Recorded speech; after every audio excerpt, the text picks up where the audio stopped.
Hello friends, welcome to exam purpose YouTube channel. সকলকে স্বাগত exam purpose YouTube চ্যানেলের আজ নতুন ভিডিওতে। জিএনএম এএনএম নার্সিং অ্যাডমিশন 2024-এর এন্ট্রান্স এক্সামের যে ক্লাস শুরু হয়েছিল, আজকে তার 8 নতুন ক্লাস।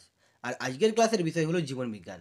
আজকের এই ক্লাসে আমরা ক্লাস 9-এর জীবনবিজ্ঞান বই থেকে নেওয়া পরিবেশ ও তার সম্পদ চ্যাপ্টারটি থেকে বিশেষ বিশেষ কিছু প্রশ্ন উত্তর নিয়ে আলোচনা করব। বিগত বছরগুলিতে জিএনএম এএনএম এন্ট্রান্স এক্সামে এই চ্যাপ্টার থেকে অনেক প্রশ্ন পড়েছিল, তাই অবশ্যই সবাই মনোযোগ সহকারে ক্লাসটি করো।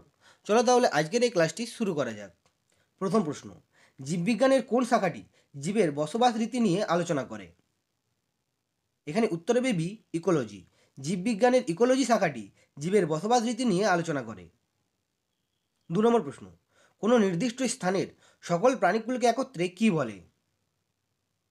এখানে উত্তর হবে এ, ফনা। কোনো নির্দিষ্ট স্থানের সকল প্রাণীকুলকে একত্রে ফনা বলা হয়। 3 নম্বর প্রশ্ন, অতি নিম্ন তাপমাত্রায় বসবাসকারী উদ্ভিদদের কি বলে? এখানে উত্তর হবে বি, হেকিস্টোথার্মস।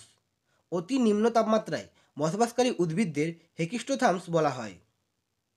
4 নম্বর প্রশ্ন, একটি নির্দিষ্ট স্থানে বসবাসকারী একই প্রজাতিভুক্ত সকল জীবকে কি বলা হয়? এখানে উত্তর হবে এ, পপুলেশন। একটি নির্দিষ্ট স্থানে বসবাসকারী একই প্রজাতিভুক্ত সকল জীবকে পপুলেশনের মধ্যে আনা হয়।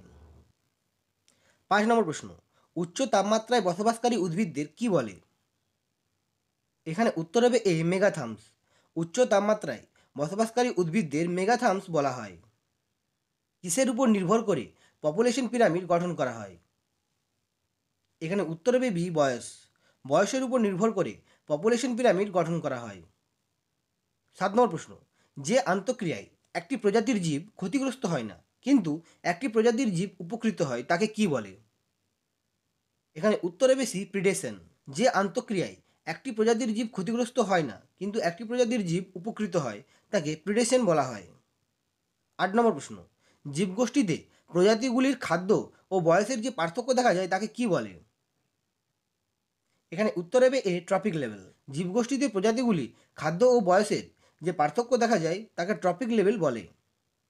9 নম্বর প্রশ্ন, বাস্তুতন্ত্রে বিয়োজকের ভূমিকা কে পালন করে? এখানে উত্তর হবে সি, ব্যাকটেরিয়া ও ছত্রাক। বাস্তুতন্ত্রে বিয়োজকের ভূমিকা পালন করে ব্যাকটেরিয়া ও ছত্রাক। 10 নম্বর প্রশ্ন, নিম্নের কোনটি পুনর্নবীকরণযোগ্য প্রাকৃতিক সম্পদ? এখানে উত্তর হবে বি, বন। বন হলো একটি পুনর্নবীকরণযোগ্য প্রাকৃতিক সম্পদ। 11 নম্বর প্রশ্ন, কোন অরণ্যটির বাণিজ্যিক ব্যবহার সর্বাধিক? এখানে উত্তর হবে এ, সরলবর্গীয়। সরলবর্গীয় অরণ্যটির বাণিজ্যিক ব্যবহার সর্বাধিক। 12 নম্বর প্রশ্ন, আর্সেনিকের প্রভাবে মানবদেহে যে রোগ হয় তা হলো? এখানে উত্তর হবে সি, ব্ল্যাকফুট ডিজিজ। আর্সেনিকের প্রভাবে মানবদেহের যে রোগ হয় তা হলো ব্ল্যাকফুট ডিজিজ। 13 নম্বর প্রশ্ন, কোন শৈবাল প্রোটিনযুক্ত খাদ্য হিসাবে ব্যবহৃত হয়? এখানে উত্তর হবে এ, স্পাইরুলিনা। স্পাইরুলিনা শৈবালটি প্রোটিনযুক্ত খাদ্য হিসাবে ব্যবহৃত হয়। 14 নম্বর প্রশ্ন, নিচের কোনটি খাদ্য উৎপাদনের সঙ্গে সম্পর্কিত নয়? এখানে উত্তর হবে ডি, সেরিকালচার। সেরিকালচার খাদ্য উৎপাদনের সঙ্গে সম্পর্কিত নয়। 15 নম্বর প্রশ্ন, কোনটি সিঙ্গেল সেল প্রোটিন নয়? এখানে উত্তর হবে D, spirogyra. Spirogyra single cell protein নয়। 16 নম্বর প্রশ্ন, নিম্নের কোনটি অনবীকরণযোগ্য শক্তি নয়? এখানে উত্তর হবে ডি, জলবিদ্যুৎ। জলবিদ্যুৎ অনবীকরণযোগ্য শক্তি নয়। 17 নম্বর প্রশ্ন, মানুষের ত্বকে মেলানিন উৎপাদন নিয়ন্ত্রণ করে? এখানে উত্তর হবে এ, আলো। আলো মানুষের ত্বকে মেলানিন উৎপাদন নিয়ন্ত্রণ করে। 18 নম্বর প্রশ্ন, কোনটি মরুজ উদ্ভিদ বা জেরোফাইট? এখানে উত্তর হবে সি, ফণিমনসা। ফণিমনসা হলো মরুজ উদ্ভিদ বা জেরোফাইট। 19 নম্বর প্রশ্ন, বাস্তুতন্ত্রের সকল শক্তির উৎস হলো?